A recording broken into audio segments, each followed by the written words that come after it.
네, 오늘 아굴의 기도라는 제목으로 함께 하나님의 말씀을 나누기 원합니다. 성경에서 잠언은 지혜서 중에 하나입니다. 다윗의 아들 이스라엘의 왕 솔로몬의 잠언이라는 말로 시작하는 이 잠언은 총 세 가지로 우리가 나눌 수 있습니다. 학자들은 이것을 잠언의 서론과 그리고 본론과 그리고 결론이라고 이야기하는데, 서론은 솔로몬이 내 아들아 내 아들아 라고 하면서 마치 자녀에게 훈계하듯이 교훈체로 쓴 교훈서가 바로 1장부터 9장까지의 잠언의 서론이라고 할 수 있습니다. 그리고 본론에 들어가면 이제 교훈체가 아니라 완전히 문체가 바뀌게 되는데, 본론은 모두 개별 잠언을 한 절 한 절 모아놓은 개별 잠언 모음집이라고 할 수 있겠습니다. 열왕기상 4장 32절에 보면 솔로몬이 그의 평생에 3,000가지의 잠언을 이야기했다고 하는데, 이것을 잠언 25장에 보면 히스기야의 신하들이 이 3,000가지의 잠언들 중에 고르고 고른 것이 바로 본론에 해당하는 이 개별 잠언 모음집이다라고 할 수 있겠습니다. 그리고 오늘 우리가 읽은 30장입니다. 그리고 오늘 우리가 읽은 30장이 아굴의 잠언이고, 또 31장은 르무엘이 받은 잠언. 이 속에는 우리가 잘 아는 현숙한 여인에 대한 이야기가 담겨져 있습니다. 이런 잠언의 구조를 따라서 오늘 본문 잠언 30장을 읽으면 이렇게 읽을 수 있겠습니다. 일단 서론에서 독자들에게 지혜를 찾고 지혜를 구하고 지혜를 쫓아야 한다라고 권면하면서, 본론에서는 이 지혜의 격언 중에서 고르고 골라서 인생의 모든 부분, 그러니까 말과 행동을 어떻게 해야 될 것이며 위에 사람을 어떻게 대해야 되고 아랫 사람들에게는 어떻게 대해야 되고 부모는 자녀에게, 자녀는 부모에게 어떻게 말과 행동을 해야 되는 이 인생의 총망라하는 잠언을 이야기하고 난 뒤에 30장에 이 모든 지혜의 예시로 아굴이 등장하고 있는 것입니다. 그리고 그 아굴이 하나님께 지금 가장 지혜로운 기도를 드리고 있는 것이죠. 그래서 구약에서 많은 사람들의 기도가 등장하지만 특별히 오늘 우리가 읽은 아굴의 기도는 솔로몬과 같이 인생의 모든 지혜를 통달한 사람의 예시로 가장 지혜로운 기도이다, 성경에서 나오고 있는 가장 지혜로운 기도이다 라고 할 수 있습니다.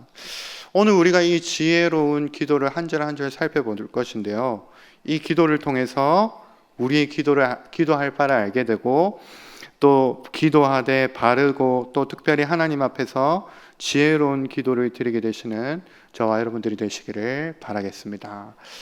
먼저 1절부터 보면 좋겠습니다. 1절에 이렇게 말씀하고 있습니다. 이 말씀은 야게의 아들 아굴의 잠언이니 그가 이디엘 곧 이디엘과 우갈에게 이른 것이니라. 본문 1절은 우리에게 이 잠언을 쓴 사람이 아굴이고 또 수신자는 이디엘과 그리고 우갈이라고 밝히고 있습니다. 그런데 우리는 구체적으로 이들이 누구이고 또 서로 어떤 관계였는지는 알 길이 없습니다. 이 말씀을 읽고는, 이 말씀 말고는 성경 어디에도 이들에 대해서 언급하고 있지 않기 때문입니다. 다만 우리는 아굴이 쓰고 있는 이 잠언을 통해서, 특별히 그가 간구하고 있는 이 기도의 제목을 통해서 그가 얼마나 하나님 앞에서 겸손하고 또 하나님 앞에서 신실한 사람이었는지만을 우리가 알 수 있습니다. 이어지는 2절부터 4절까지는 이 밝혀지지 않는 아굴이 이렇게 하나님 앞에서 자기를 인식하고 있다라고 이야기하고 있는데요, 2절부터 4절까지 너무 중요한 내용인데 우리 함께 길지만 읽어보면 좋겠습니다. 시작. 나는 다른 사람에게 비하면 짐승이라. 내게는 사람의 총명이 있지 아니하니라. 나는 지혜를 배우지 못하였고 또 거룩하신 자를 아는 지식이 없거니와 하늘에 올라갔다가 내려온 자가 누구인지, 바람을 그 장중에 모은 자가 누구인지, 물을 옷에 싼 자가 누구인지, 땅의 모든 끝을 정한 자가 누구인지, 그의 이름이 무엇인지, 그의 아들의 이름이 무엇인지 너는 아느냐. 아굴의 이 말은 잠언을 1장부터 쭉 읽어나가는 독자들에게 좀 충격적인 고백입니다. 왜냐하면 지혜를 구하고 지혜를 찾고 지혜를 쫓아서 지혜로운 사람이 될 것을 교훈하고, 또 본론에서 지혜로운 사람의 모든 인생의 매뉴얼들을 서론과 본론에서 이야기하다가 그 지혜로운 결론으로 한 사람의 예시로 아굴이 등장하고 있는데, 그 아굴이 고백하기로 뭐라고 고백합니까? 나에게는 총명이 있지 않고 나에게는 지혜가 있지 않고 나는 지식이 없으며 나는 아무것도 모르고 무지한 사람입니다. 굉장히 충격적이죠. 그런데 우리는 이 말이 충격적임과 동시에 얼마나 겸손하고 또 진실한 고백인지를 알고 있습니다.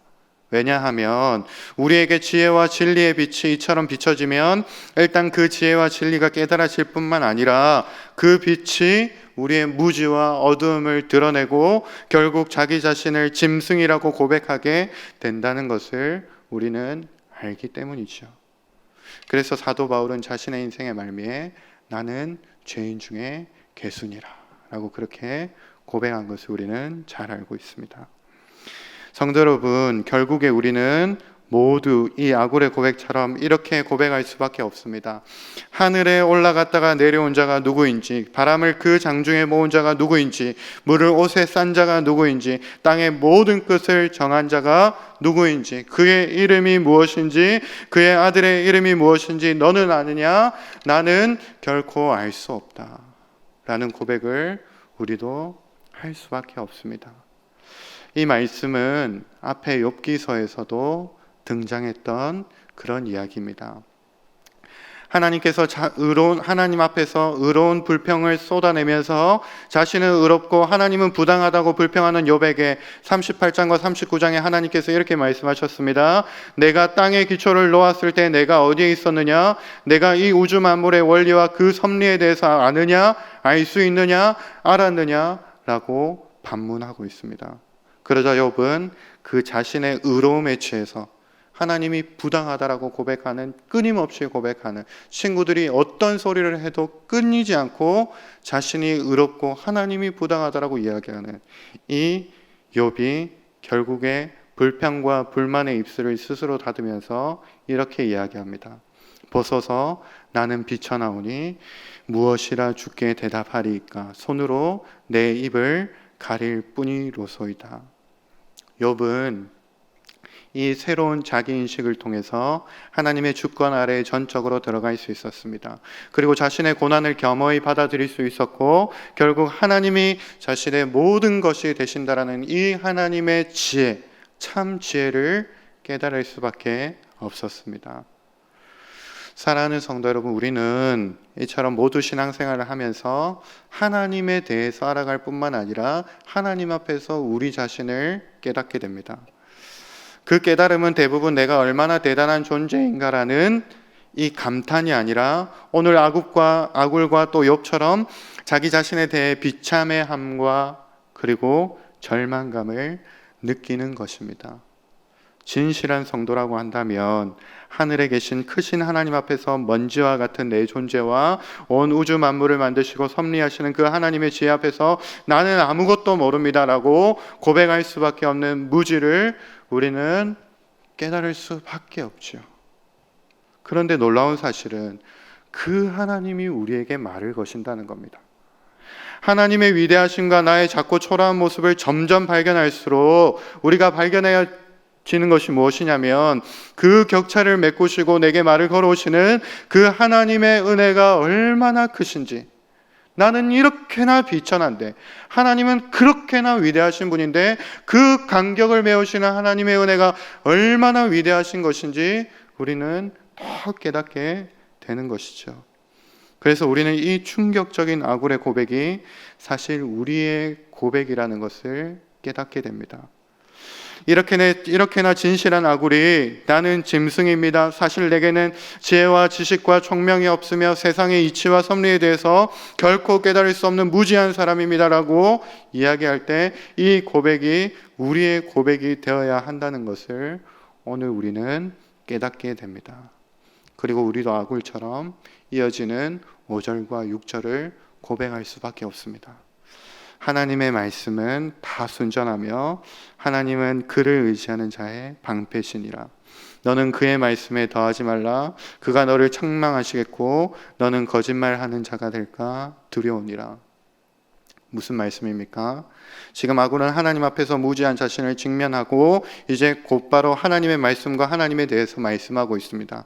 4절에 하나님께서 정해놓으신 세상의 이치와 섭리에 대해서 너는 아느냐? 라고 질문한 다음에 그 질문에 대한 유일한 답은 하나님께 있고 하나님의 말씀에 있다라는 것입니다. 그래서 무지한 인생들이 이 완전하신 하나님과 그의 말씀만을 의지하면 그 위험천만한 인생들이 하나님께서 방패가 되어 주신다라는 이 참 지혜를 고백하고 있는 것이죠.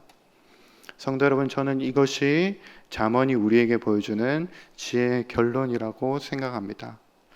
잠언의 서론에서 우리에게 지혜를 찾고 지혜를 구하고 지혜를 얻으라는 교훈의 말씀과 그리고 본론에서 인생의 총망라하는 그 솔로몬의 인생을 꿰뚫어 보는 그 지혜의 말씀이 쏟아져 나오다가 결론 부분에서 지금 모든 지혜를 대표하는 사람으로 아굴이 나오고 있습니다. 그런데 그 아굴이 고백하기로 나는 아무것도 모르고 지혜도 없고 지식도 없고 총명도 없는 무지한 짐승입니다. 하지만 하나님의 말씀만 내게 있으면 내가 두려워하거나 염려하거나 불안해할 필요가 없습니다. 오히려 내가 두려워하는 것이 있는데 그것은 하나님의 말씀에 내 생각과 내 욕심을 더하여서 하나님으로부터 책망을 받는 것이 나에게는 가장 그것이 정말로 내게 두려운 일입니다. 라고 고백하고 있는 것이죠. 사랑하는 성도 여러분, 하나님은 무지하고 연약한 우리의 인생에 말을 걸어오시는 분이십니다. 우리를 말씀으로 인도하시는 분이십니다. 그리고 우리는 그 말씀의 인도함을 받을 때에만 가장 두렵지 않고 가장 평안하다를 이야기할 수 있고 하나님 안에서 참된 방패 되신 그 주님의 안식을 누릴 수 있습니다. 그런데 생각해 보면 하나님은 우리를 말씀으로 인도하시되 등대처럼 우리의 삶의 길을 전부 한 번에 보여주시지는 않는 것 같습니다. 하나님의 말씀은 때로 우리가 겨우 한 발자국 내디딜 정도로 초롱불 같이 우리의 인생을 밝혀주시는 것 같이 느낄 때가 많습니다. 왜냐하면 우리 인생의 연약함 때문이죠. 우리가 말씀을 깨달아 우리 인생의 마스터 플랜을 다 보게 되면 그것으로 인해서 오늘을 다 망쳐버리는 것이 우리 인생의 연약함이기 때문에 하나님은 우리의 삶을 인도하시되 초롱불처럼 우리의 삶을 한 걸음 한 걸음 인도해 주십니다.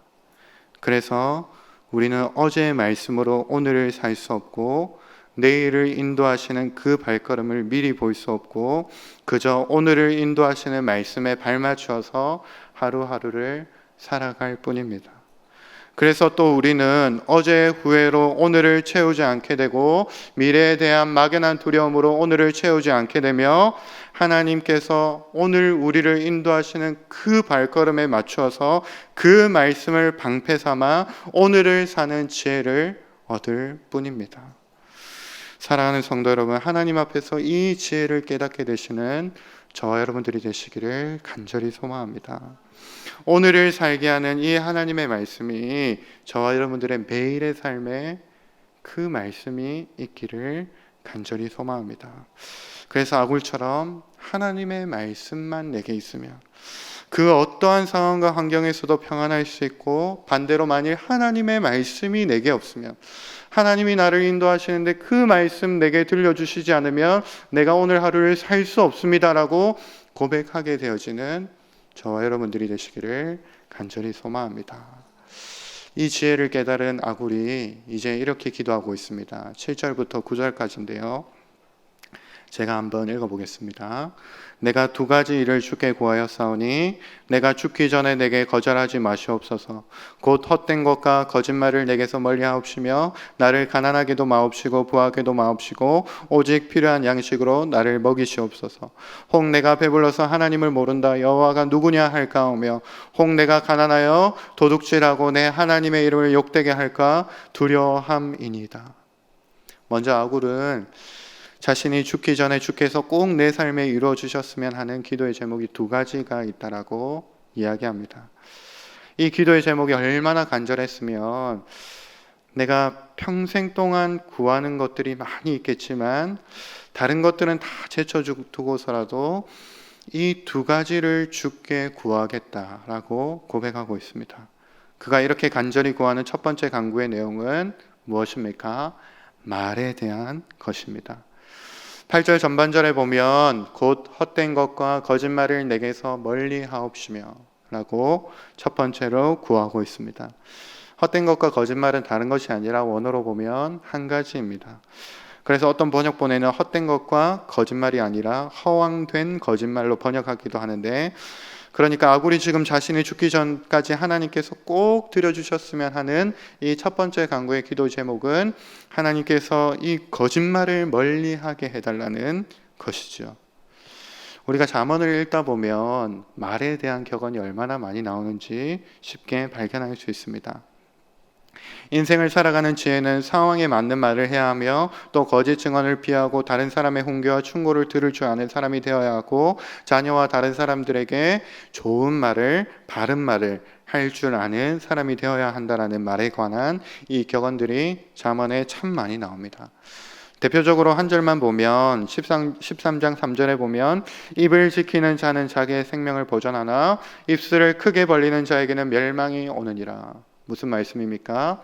입술을 지키는 것이 생명과도 같고 그 입술을 함부로 놀리는 자는 그에게 멸망이 온다라고 이야기하는 것입니다. 사람에게 말과 입술이 생명처럼 중요하다라는 것을 이야기하는 것이죠. 특별히 오늘 아굴이 멀리하려는 이 거짓말에 대해서 하나님은 진노하시고 심판하신다라는 내용은 잠언에서 자주 등장하는 내용입니다. 12장 22절에 거짓 입술은 여호와께 미움을 받아도 진실하게 행하는 자는 그의 기뻐하심을 받느니라. 19장 9절에 거짓 증인은 벌을 면하지 못할 것이요 거짓말을 뱉는 자는 망할 것이니라. 아굴은 이것을 깨달았습니다. 특별히 헛되고 거짓말을 내뱉는 것이 자신에게 하나님의 진노를 쌓아 올리는 것이라는 것을 깨달았습니다. 그래서 인생에서 가장 중요한 두 가지 기도 제목 중에 첫 번째로 이 거짓말을 멀리 하옵시며 라고 구하고 있습니다. 아굴은 지금 자신에게 종종 찾아오는 이 헛된 거짓말을 그냥 조금 비켜가거나 조금 내게서 떨어지게라고 이야기하지 않고 이것을 멀리하게 해달라고 간구하고 있습니다. 이것이 자신의 삶을 얼마나 힘들게 하고 얼마나 고통스럽게 하고 얼마나 싫었든지 하나님이 이 거짓말을 내게서 멀리 하옵소서라고 간구하고 있는 것을 우리는 볼 수 있습니다. 야고보서 1장 23절에 보면 이렇게 말씀하고 있습니다. 누구든지 스스로 경건하다 생각하며 자기 혀를 제갈 물리지 아니하고 자기 마음을 속이는 이 사람은 경건은 헛된 것이니라. 우리가 말을 조심하고 거짓말을 멀리해야 할 이유가 무엇입니까? 그것이 경건, 하나님과의 관계에 문제가 생기기 때문입니다. 이것은 하나님과의 관계가 멀어지게 하는 요인이기 때문에 우리는 입술을 지키며 혀에 재갈을 물려서라도 이 거짓말을 하는 것을, 허황된 말을 많이 하는 것을 이것으로부터 우리를 멀리하게 하시기를 간구해야 한다는 것입니다. 사랑하는 성도 여러분, 헛된 것과 거짓말을 멀리하시고 하나님과 가까이 지내시는 저와 여러분들이 되시기를 간절히 소망합니다. 우리가 일상생활에서 하는 거짓말들이 그냥 넘어갈 문제가 아니라 이것이 하나님과의 심각한 문제를 초래하고 이것으로 인해서 하나님과 멀어질 수 있기 때문에 하나님 이 거짓말을 내게서 멀리 하옵소서라는 이 간구가 저와 여러분들에게 있기를 간절히 소망합니다. 두 번째는 아굴이 죽기 전에 구하는 이 두 번째 기도 제목은 나를 가난하게도 마옵시고 부하게도 마옵시고 라는 이 재물에 관한 기도입니다. 아마 우리가 아굴의 기도를 많이 들었고 또 아굴의 기도를 좋아하는 이유가 여기에 있지 않나 생각이 듭니다. 특별히 나를 가난하게도 마옵시고 라는 말이 우리의 마음에 얼마나 드는지 모르겠습니다. 하나님, 내가 재물이 많아지기를 원합니다 라고 기도하면 좀 교만해 보이니까 하나님, 나를 가난하게도 마옵시고 부하게도 마옵시고 라고 기도하는 것이 얼마나 겸손해 보이면서 또 은근히 내 욕망을 드러내는 기도인지도 모르겠습니다. 그런데 이 아굴의 기도는 우리가 쉽게 생각하는 것처럼 그런 기도가 아니죠. 겸손해 보이면서도 동시에 안정적인 재물을 은근히 구하는 그런 기도가 아니라 9절에 이 말씀을 해석하고 있는 것처럼 배불러서 하나님을 모른다고 가난해서 하나님의 이름을 욕되게 할까라는 이 아굴의 마음 때문이라는 것입니다. 잠언 전체에는 말에 대한 격언과 함께 재물에 관한 격언도 참 많이 나옵니다. 재물을 바르게 사용해야 되고 자신의 재물로 가난한 자를 위해 사용할 줄 알아야 되고 뇌물과 부당한 이익을 피해야 되고 그리고 결국 재물을 더 쌓고자 하는 그 탐욕을 피해야 한다는 이 재물에 관한 말씀이 잠언에 많이 나옵니다. 특별히 23장 4절 5절에 보면 이렇게 말씀합니다. 부자 되기에 애쓰지 말고 내 사사로운 지혜를 버릴지어다. 내가 어찌 허무한 것에 주목하겠느냐. 정령이 재물은 스스로 날개를 내어 하늘을 나는 독수리처럼 날아가리라. 사실 잠언 외에도 재물에 관한 성경의 말씀은 많이 나오죠. 디모데전서 6장 10절에 돈을 사랑함이 일만 악의 뿌리가 되나니 이것을 탐내는 자들은 미혹을 받아 믿음에서 떠나 많은 근심으로서 자기를 찔렀도다. 그리고 마태복음 6장 24절에 너희가 하나님과 재물을 겸하여 섬기지 못하느니라. 성도 여러분, 성경은 우리에게 무엇을 말씀하고 싶어 합니까? 돈과 재물이 문제가 아니라 그것을 사랑하는 우리의 마음이 문제라고 말씀합니다. 하나님께서는 우리가 살아가는 동안에 우리에게 재물과 돈으로 복을 주시는 분이시지만 하나님께서 우리가 살아가는 동안에 한 그 재물과 돈에 모든 마음이 빼앗겨서 하나님을 모른다고 그리고 또 혹 하나님의 이름을 욕되게 하는 우리의 마음가짐이 문제라는 것을 성경은 말하고 싶어 한다는 것입니다. 아굴은 마치 바울이 빌립보서 4장 11절에 말씀하는 것처럼 자신이 궁핍에도 처해보았고 풍부에도 처해본 지혜자로서 지금 하나님께 이렇게 기도하고 있습니다. 나로 하여금 가난하게도 마옵시고 부하게도 마옵소서. 혹 내가 부하게 돼서 하나님을 없다, 하나님을 모른다 할까 두렵습니다. 혹 내가 가난하게 되어서 하나님의 이름을 내가 도둑질하여 하나님의 이름을 욕되게 할까 그것이 내게 두렵습니다 라고 간구하고 있습니다. 사랑하는 성도 여러분, 이 아굴의 기도를 통해 궁핍함 중에도 풍요로움 중에도 만족할 수 있는 일체의 비결을 배우시는 저와 여러분들이 되기를 바라겠습니다. 궁핍함 중에도 물질과 소유로 인해서 그것이 전부인 마냥 절망해하지 않고 풍요로움 중에서도 내가 가진 소유에 소유당하지 않는 이 일체의 비결이 무엇입니까? 하나님으로 만족하는 것입니다. 하박국 3장 17절 18절에 이렇게 말씀합니다.